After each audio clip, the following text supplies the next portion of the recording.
The Spill Sports Show on KRNU2. Don't forget to check out our podcast on thespillkrnu.wordpress.com in the hours following the show. That's like re-releasing a Tupac album and giving him a Grammy.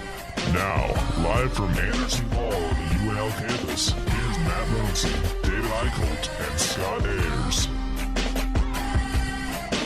Welcome back. You're listening to the Spill Sports Show.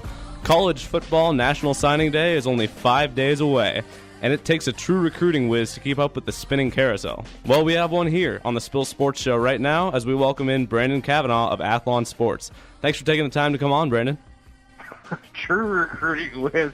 Well, thanks for having me on. Let's talk a little bit of recruiting. I mean, like you were saying, we are in the home stretch, and the Huskers are having one heck of a finish here. And I think for all Husker fans, they're going to love what's to come between now and signing day, and even what's on signing day. So, absolutely. What's the outlook for signing day? Well, it's interesting. It just got a media release, that there is going to be a signing day special on Huskers.com. At 8 a.m., they're going to be doing a little something here. Apparently, there's going to be, Mike Riley's going to be on it, including other members of the coaching staff. They're going to include features on the facilities, the athletic programs. I think I saw that they might have Patrick O'Brien and Darian Grimm, who are already signed and on campus, so we can actually talk to them and they can actually be a part of things. So that's at 8 a.m. on Wednesday, February the 3rd, and I believe that's on Huskers.com. Free to all Huskers.com visitors, so you don't have to be a part of Huskers Insider or anything like that. But as far as National Signing Day itself, I'm hearing there may be a surprise. I don't know whether or not anything's coming of this. When you have some spots open, you never necessarily know if they're going to be able to squeeze another guy in there. Maybe they have a room for a guy that they're looking at. Obviously, Nebraska right now needs another defensive tackle with Vince Valentine and Malik Collins both going to the NFL. Another DT would be good. So can they get that one at the last minute? There's a few names that are out there. Well, actually, there's more than a few names out there. But right now, there's some big names that are that have recorded videos for Bleacher Report that are actually going to be releasing those as of the 1st and I think 2nd of February, and those names are Lamar Jackson and Des Fitzpatrick, two names that should be very familiar to Husker fans that have been following recruiting lately. Explain the impact of getting a recruit like Lamar Jackson or Des Fitzpatrick. What would that have on the perception of this recruiting class? Well, it's a very good question. Right now, Nebraska is doing very, very well, especially for Mike Riley's first full recruiting class. This is off the transition. This is kind of his whole deal, except for a couple of people like Matt Farniak, who just recently committed. He had an offer for like all of 2 years for getting on. But to answer your question, it's a big deal. Des Fitzpatrick would instantly become one of the best wide receivers, and that's saying something because Nebraska's wide receiver core right now is one of the best on the team. It's one of the best units on the team. So that would be major in terms of his ranking as well. If you're a stargazer, if you want to say, oh yeah, he's a 4-star. Composite 4-star using the 24/7 Sports Composite Index. Also, Lamar Jackson. Lamar Jackson is, I think, the tippity top. If you want to look at safety, he is, I believe, the best according to Rivals, number 5 according to 24/7 Composite, and he's projected to play cornerback, but I read something that said, well, what do you think about playing safety? He said, well, they rank me number 1, so I'm not going to argue with them. So, hey, but the impact of those two guys, you got to say, okay, this is a team that went 6-7. Very obviously, we all know there were 4 losses by 11 points. It was a very slim margin of error there. But at the same time, a 6-7 season, coming off of that great win versus UCLA, but they're still managing to have all of this positive momentum after the fact. A lot of teams could go into that and just utterly die or have a so-so, ending to it, and maybe just have to hope that next season goes better. But fortunately, with the support staff and these guys that are going out there, these coaches, and especially Mike Riley going out there and busting his tail as well. Although I'm not going to say any of the assistants are doing any less. You go out there and you have that, and again, the support staff. I can't say any less of like Ryan Gunderson, Eddie Vaughn, everybody. I don't have time to list everybody's name, but again, back to your question, these two would be a couple of I don't even want to say cherries on top of the sundae because they're much bigger than that in terms of just what they can do for the team and national perception of this class. These are guys that can bump the class in terms of ranking up into the top, up into above top 25, maybe top 20. But they just it also looks better because again, people say, "Oh wow, these kind of guys come in after a 6 and 7 season. What happens when Nebraska has 10 wins or maybe even 11? At what point do they get to be a college football playoff contender? When do we start talking about this?" And Brandon, because of the momentum Nebraska had going into the offseason with that win against UCLA, what's been the biggest difference between Mike Riley and Bo Pelini's recruiting style? Mike Riley finally getting his feet wet. It's his full year of recruiting under Nebraska. What's been the biggest difference that you've noticed so far between Mike Riley and Bo Pelini? Well, I think it has to be the enthusiasm. I see a lot of love for recruiting under Mike Riley. It seems like he really enjoys getting out and meeting these kids and having a lot of interaction with the kids and the families and the coaches of these kids at high school and even at the JUCO range.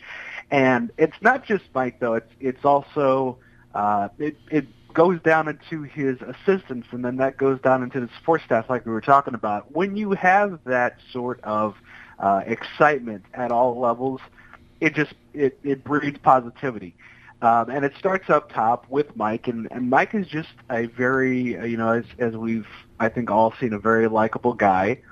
And he's just very mellow, very smooth. One thing that a lot of kids have said is, it's not all football 24/7. He comes in, he talks a little bit of football, but he talks about life. He wants to get to know you. He wants to understand if he can actually get you the best life experiences possible and make sure, these kids are in the prime of their lives. They're never getting them back. Wants to make sure that he can set you up to be, a man, going from, a young man to a man.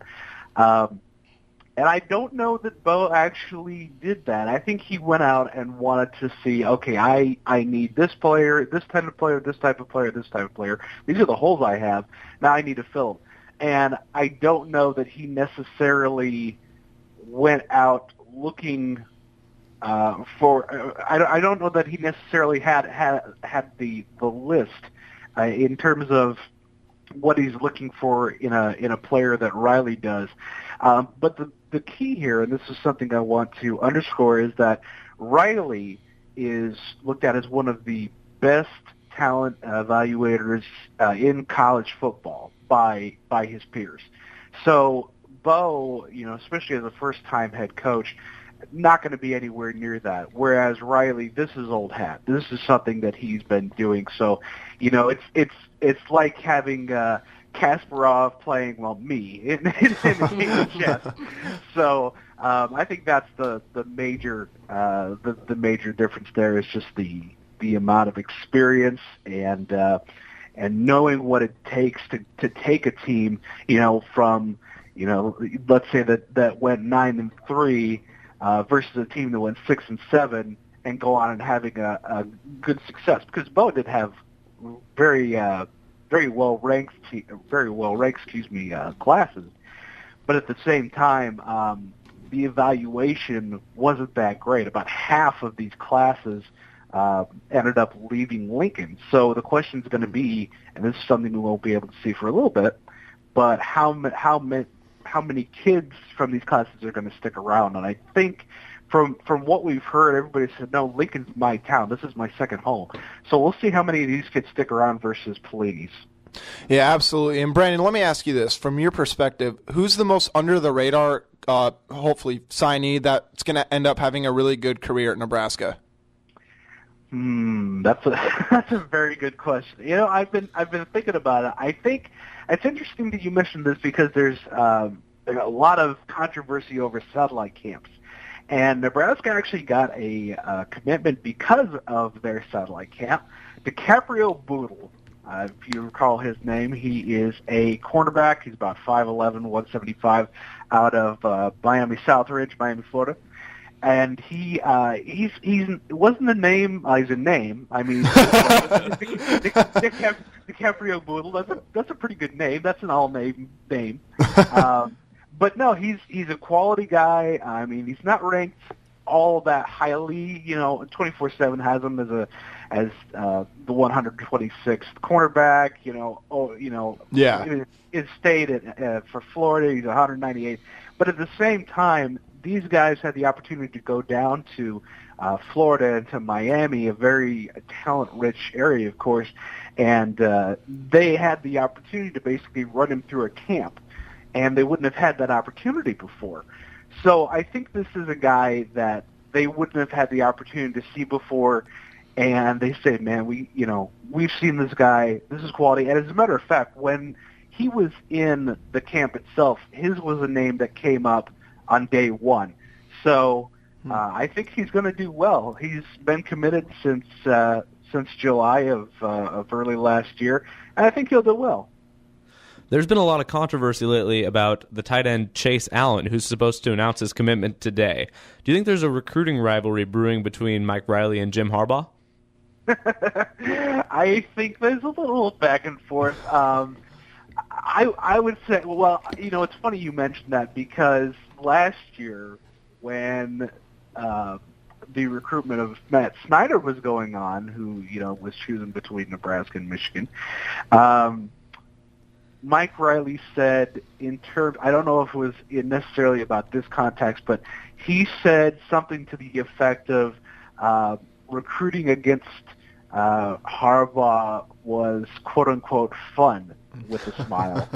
So I think there's a little bit of a rivalry there. I think it's fun because obviously in the Pac-12 you had Oregon State going up against Stanford, and Harbaugh was not afraid of offering the same offering the same prospects that Riley did, because obviously Stanford was Stanford, Oregon State was Oregon State. We're seeing a lot of that for some reason with Todd Graham and Arizona State. Nebraska would offer a prospect. Arizona State would come in and offer a prospect. We saw that a lot this cycle, and I'm going to tell you, I watch for 2017, the class of 2017. Same thing's going to happen, although I'll tell you this much. Nebraska already jumped the gun. Well, it didn't necessarily jump the gun, but they got out ahead on this one and have offered a ton of guys in Arizona, so maybe a strike back at Graham there. But do I think something's happening with Harbaugh? Maybe, maybe not. But at the same time, these guys are going to go up against each other for the same quality athletes. In terms of Allen himself, I don't think he'll be going to Michigan because they just picked up another commitment. So right now I think it's between Nebraska and Iowa State. He's got a lot of family in the state of Iowa, so it wouldn't shock me to see him be a Cyclone. Brandon, you talked about the recruiting battles that Nebraska faces against Arizona State, Michigan, and, in the state of Colorado, too, Nebraska's been able to recruit well out of that pipeline. Kenny Bell, Eric Lee, Avery Anderson, and now this year, both Jack Stoll, the tight end from Regis, and JoJo Doman, a guy who was, he won the MVP for the 4A division 2 years in a row. What effect are these guys going to have for the Nebraska Cornhuskers, and how are they going to help that pipeline to Colorado? Well, I think, like you say, you want to keep that 500-mile radius that everybody talks about. That's very important, obviously. Delvin I really liked when he came aboard. just as we're looking at a linebacker here in Dobin. I like his speed. I like his physicality. Don't really know what all he has to offer, but that's why we have practices. And then in terms of Ben, if I understand correctly, actually looking to use him as I think they're looking at trying him as a D end or a tight end, seeing what he can actually do the best at. I think they're going to try him out at D end, but don't necessarily quote me on that. But I think I think these guys are both quality individuals. I was happy with their commitments. Just overall, I think what they can do is I think they have quality talent. I defer Mike Riley on this. We talked about his talent evaluation. I watched the tape. I liked what I saw. It wasn't like oh my gosh, this is so great, but they were very impressive in terms of just basic mechanics, and they weren't necessarily doing anything wrong. They weren't doing things that made you say, "Oh wow!" And in Division I, or excuse me, in the FBS or whatever we're calling it these days, college football, they're going to get torched. So I'm going to be interested to see there. I don't know if they're necessarily going to play on special teams or whatnot. That's going to be an interesting thing to see. But I think with some development, they'll be able to contribute, especially, I would say, especially JoJo. But then I look at Ben and I say, no, both of these guys could contribute. Special teams, I think, is going to get a big emphasis again, much like it was under Tom Osborne. Tom Osborne, he really put an emphasis on on special teams. I think we're going to see that again. Under Bruce Reed, a lot of people are saying, well, he better earn his money. I think he's going to earn that paycheck, hopefully, with guys like JoJo Doman and Ben Still, excuse me. Now, Brandon, let me ask you, do you think there's anything lacking from this recruiting class? Is there something you wish Mike Riley would have went after that he didn't? Well, it's not necessarily that he didn't go after guys. The one thing, or I guess a couple of things, depending on how you want to phrase it, is a couple of defensive tackles. There's obviously, we talked about a signing day surprise. I wouldn't mind a defensive tackle, and we talked about, Valentine and Collins leaving for the NFL. D tackle was it's a need, and it's also a target. Is it unfortunate that it doesn't look like Nebraska's going to wrap up a big name or even a solid name defensive tackle, even a JUCO? It's unfortunate, but it's not a killer. It's not something that's going to hinder this class or this team for the year. But that means they really have to hit it hard. Next class, probably taking as many as 4, maybe 5. One thing that I do know is that Mark Banker wants to have a hard 15 defensive tackles on his roster at all times, and right now I think they're about one shy of that. So wouldn't shock me to see maybe a walk-on get a scholarship, or see maybe an offensive lineman flip and try to work in there. But yeah, I think if a D tackle or two would have been in this class as well, I think it would have almost been a perfect class. I don't necessarily say, I'd say perfect in terms of getting all the needs. But you'll likely see that next cycle. Just unfortunately it didn't work out. But there were a lot of needs like offensive tackle. This is one of the best offensive line classes that Nebraska has seen in I don't even know how long, and that's a credit to Coach Cavanaugh, no relation. Although great guy, don't get me wrong. I wish you knew. But this is a fantastic offensive line class. Matt Farniak just committing a day or two ago, making this a fantastic class. So yeah, unfortunately, no defensive tackle that Riley can really hang his hat on. But again, I expect that to be addressed next class. Brandon, you know as well as I do that a couple weeks ago in Husker Nation, it was like the sky is falling. This team's going to finish ranked in the 40s in recruiting. But then we got a late push. Then all these guys started committing. A couple recruits came in for the Michigan basketball game, committed a few days after that. Will we see this sort of late push every year from Mike Riley's staff? I don't know that you'll necessarily see it every year. I mean, recruiting is, I always say, it's one of the most heart-wrenching, gut punch. I mean, if you want to be a fan of it, you got to realize that you're getting in on a roller coaster of a hobby. I mean, you can't let what kids say on Twitter or Instagram or Snapchat or anything. You can't let social media run your life when it comes to this, or you will have an ulcer. You will need Tums. You will need everything you could possibly. You'll be chugging Pepto-Bismol. I think basically what happened was there was that lull, right? And then what happened was the staff lined up the visitors that they had, brought them in. The Michigan game really showed the kids that, you know what, even though there's no football going on, I think this was honestly one of the best visits. There's no football going on. It was snowing, and you had the Calabasas guys. He was their fourth and fifth visits. I think for Keyshawn Johnson Jr. was his fifth, and for Mornay Holmes it was his fourth. So you got these kids coming in, and they see a full PBA, and they are just absolutely giving it their all against Michigan.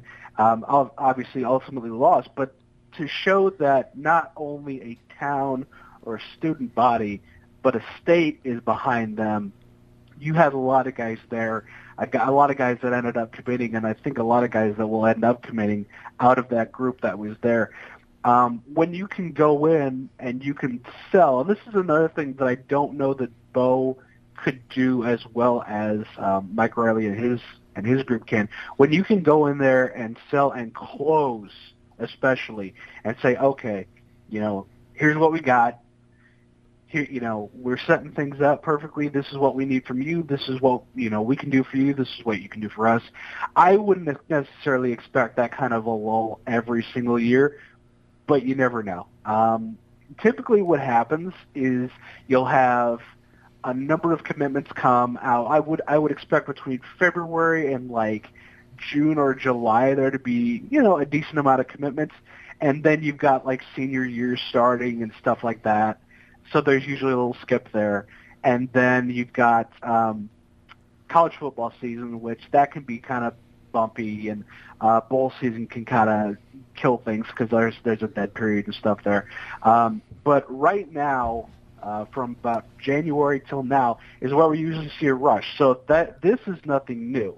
You'll see this every single year in terms of getting guys left and right if there's spots open. So if there's 7 spots, 5 spots, you'll see Nebraska and every other team for that matter trying to rush to get their cherries on top of the sundae, so to speak. One last question for you. Do you think Nebraska has laid the foundation for the 2017 class by really recruiting Keyshawn Johnson and Darnay Holmes hard and getting them here and getting them on campus to see everything? We obviously have no commitments for the 2017 class, unlike last year when a couple people committed in the fall of 2014 to the 2016 class. But do you think they have laid the foundation for this 2017 class? Oh, absolutely. Absolutely. I think, when you look at for example, Markel Dismuke, he's from Calabasas. He committed this cycle. You look at Keyshawn Johnson Jr., already been here 5 times with his father.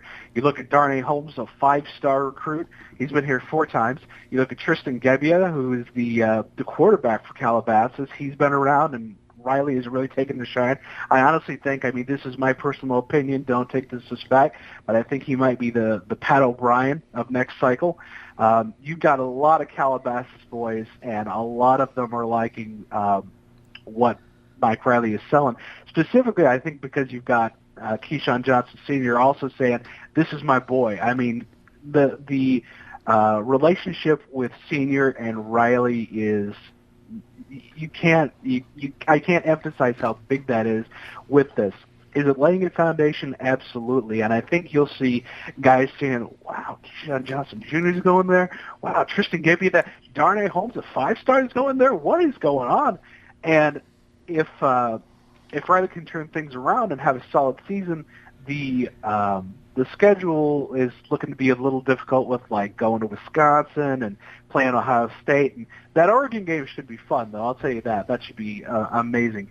But the schedule overall, it works out to an opportunity far better than 6 and 7. I think when you get these guys in there, and especially the quality guys on here, who knows what could happen between Patrick O'Brien and Tommy Armstrong. I'm not going to talk about that today because I could talk about it for 20 minutes.